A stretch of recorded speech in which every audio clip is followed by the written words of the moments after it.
स्वागत है आपका। राहुल गांधी की सजा पर कांग्रेस के आरोपों पर बीजेपी जवाब दे रही है। रविशंकर प्रसाद इस वक्त प्रेस कॉन्फ्रेंस कर रहे हैं, आपको सुनवाते हैं। प्रोफेशनल्स होते हैं, बिजनेसमैन होते हैं, और आपने ये कह दिया तो आपके खिलाफ कार्रवाई नहीं होगी क्या? क्यों नहीं होनी चाहिए? अगर आप एक पूरे सरनेम को इस तरह से इंसल्ट करेंगे कि जिसका सरनेम मोदी हुआ वो चोर होता है, तो बिल्कुल डिफेमेटरी है ना। और बाकायदे सुनवाई हुई, उनको अपना पक्ष रखने का अवसर मिला, उनके वकीलों ने बहस की, प्रोसिक्यूशन के विटनेसेस आए, जो कानून की प्रक्रिया है उसके अनुसार यह निर्णय हुआ। जहां तक मेरी जानकारी है, बिहार भाजपा के नेता सुशील मोदी ने भी पटना में एक केस कर रखा है और वहां भी राहुल गांधी बेल पर है और जल्दी वो सुशील मोदी के साइड का एविडेंस पूरा हो गया, उन लोगों का एविडेंस शुरू होगा इनका। लेकिन आज कुछ बड़े सवाल मुझे करने हैं। मैं देख रहा था कि राहुल गांधी ने कहा कि मैं सत्य और अहिंसा में विश्वास करता हूं। क्या सत्य और अहिंसा में विश्वास करना लोगों को अपमानित करना है? देश को जाति सूचक गाली देना है? जो उन्होंने कहा मैं उसको दोहरा नहीं सकता, आपके सामने है कि कितनी वो भद्दी बात उन्होंने कही। अगर राहुल गांधी को अपने जिद से लोगों को अपमानित करने का अधिकार है, गाली देने का अधिकार है, तो जो उनकी गाली से दुखित हैं, पीड़ित हैं, उनको कोर्ट में डिफेमेशन केस करने का अधिकार है। The law of India is that if an individual or an organization has been defamed by defamatory comment, by abuses, by scurrilous comments, by scandalous comments, then he has got the right to seek redress. क्या Congress party को इस पर भी परेशानी है क्या? वो तो चाहते हैं कि राहुल गांधी को कंप्लीट फ्रीडम दिया जाए, वो गाली पढ़ते रहे? ये तो नहीं हो सकता। अगर देश में कानून का राज है तो कानून का राज चलेगा। इसलिए आज मुझे सबसे आश्चर्य लगा उनके राष्ट्रीय अध्यक्ष खरगे साहब के कमेंट पर। क्या कह गए कि कोर्ट को बार बार बदला गया। You don't trust the court also. Congress party एक न्यायपालिका को भी अपने जेब में रखना चाहती है। खरगे साहब कांग्रेस पार्टी के राष्ट्रीय अध्यक्ष हैं। He must make responsible comments. क्या कहना चाहते हैं कि बार बार जज को बदला गया? It is a serious issue of contempt also. आपको सजा हुई, आप अपील में जाइए, अपनी बात कहिए, बेल आपको मिल चुका है टेम्पररी, आप जाइए अपील में। ये आप कैसे कर सकते हैं? और राहुल गांधी ने कोई पहली बात तो नहीं कहा है।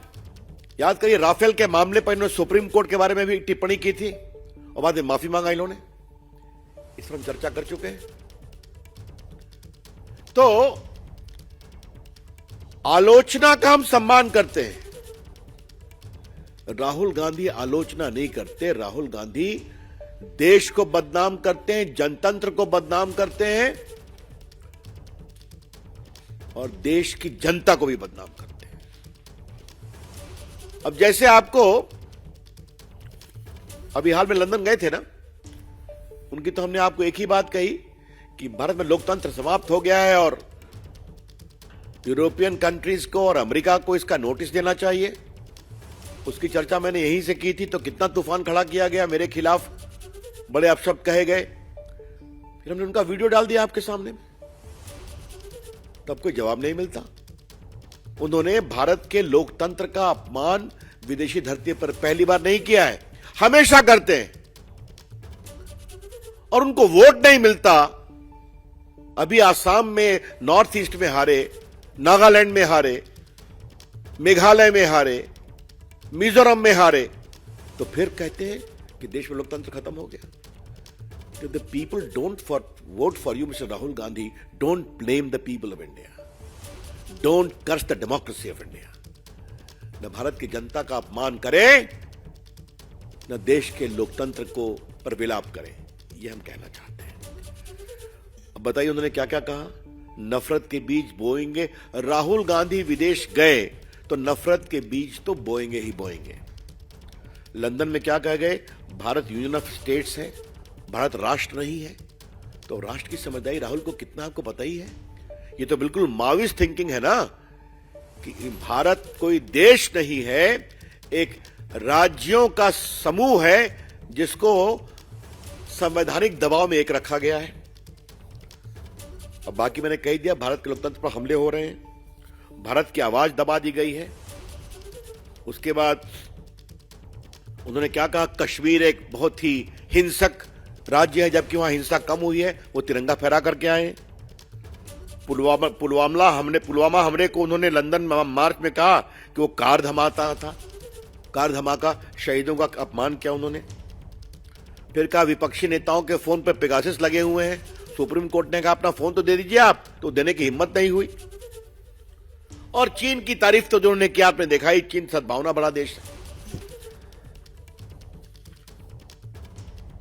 22 में क्या कहा था लंदन में, देश में मिट्टी का तेल छिड़क दिया गया है, चिंगारी की जरूरत है। और कहा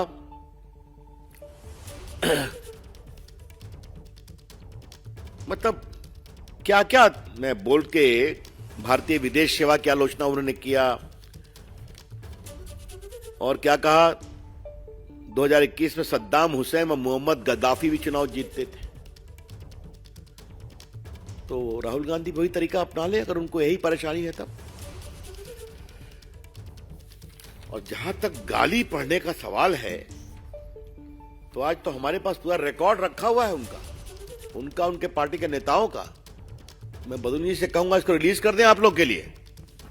क्या क्या कहा, अभी जो उनके राजस्थान के प्रभारी सुखविंदर रंधावा हैं, उन्होंने पीएम मोदी पर क्या कहा कि उनको खत्म करने की बात कही।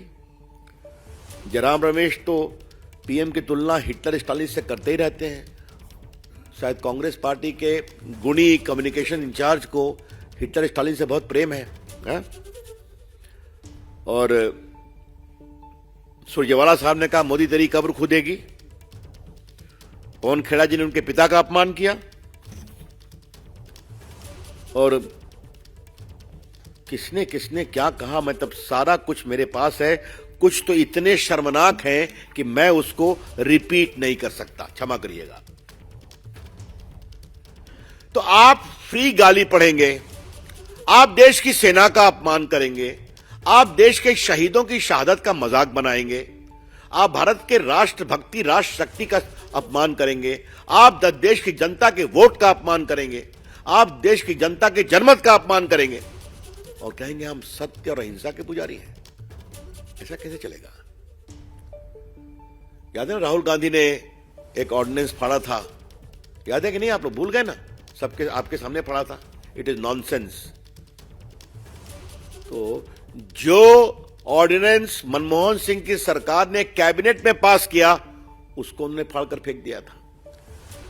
तो देश को कमजोर करना, देश को बदनाम करना और नरेंद्र मोदी के खिलाफ और भाजपा के खिलाफ भद्दी से भद्दी गाली समान आरोप लगाना राहुल गांधी की फितरत हो गई है। इसलिए मैंने सब विस्तार से कहा। लेकिन अब ये हाइट हो रहा है कि अब वो न्यायपालिका पर भी टिप्पणी कांग्रेस कर रही है। राहुल गांधी जी, अगर आप गाली पढ़ेंगे तो कानून तो काम करेगा ना, कि वो भी नहीं करेगा? आप आलोचना करिए, लेकिन क्या सारे मोदी चोर हैं? This is clearly defamatory. तो आपको कानून का रास्ता दिया गया, आप वहां पेश हुए, आपने सफाई दी।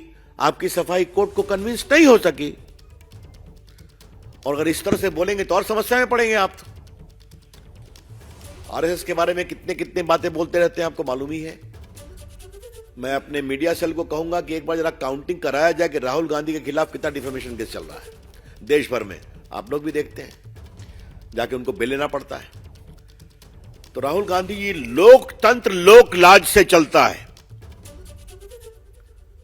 Rahul Gandhi ji, democracy ultimately is run by certain probity and propriety, with regard to fair play. Now, the most important element of that is you please respect the popular verdict. अब आपको वोट नहीं मिलता तो देश का लोकतंत्र गड़बड़ है, देश के नेताओं पर आरोप लगाओ, भद्दी भद्दी गालियां पढ़ो, देश का विदेश में जाके अपमान करो, ऐसा नहीं होता ना। और अगर कांग्रेसी समझते हैं कि दरबार संस्कृति में राहुल गांधी के पीछे खड़े होकर वो देश के लोकतंत्र और देश की कानून व्यवस्था को मजबूत कर रहे हैं, तो मेरे ख्याल में वो दिवा स्वप्न देख रहे हैं। और अगर वो ये समझते हैं कि न्यायपालिका पर आरोप लगाकर दबाव दे करके वो अपने पक्ष में कार्रवाई कराएंगे, तो वो और भी गलतफहमी में है। अब आज का भारत 75 ईयर्स ओल्ड है। अंतिम बात मुझे कहनी है, तो फिर मैं आपके प्रश्न लूंगा। बार बार ये भारत और विदेश में कहते हैं कि भारत में इंस्टीट्यूशंस कॉम्प्रोमाइज हो रहा है, कहते हैं ना। आज आप देख लीजिए कि उनके राष्ट्रीय अध्यक्ष ने न्यायपालिका के बारे में क्या कहा। मैं फिर रिपीट कर रहा हूं, आज के निर्णय के बाद उनके राष्ट्रीय अध्यक्ष ने देश की न्यायपालिका के बारे में क्या कहा। राहुल गांधी तो राफेल पर सुप्रीम कोर्ट के बारे में बोल ही चुके हैं। तो आपके पक्ष में फैसला आए तो न्यायपालिका ठीक है, लोकतंत्र में आपको वोट मिल जाए तो लोकतंत्र ठीक है, अखबार आपके पक्ष में लिखे तो अखबार ठीक है, लेकिन आपके खिलाफ कुछ नहीं होना चाहिए। यह है उनका लोकतंत्र और यह है उनका कानून के न्याय, कानून के राज का सम्मान। हम इसकी बहुत भर्त्सना करते हैं।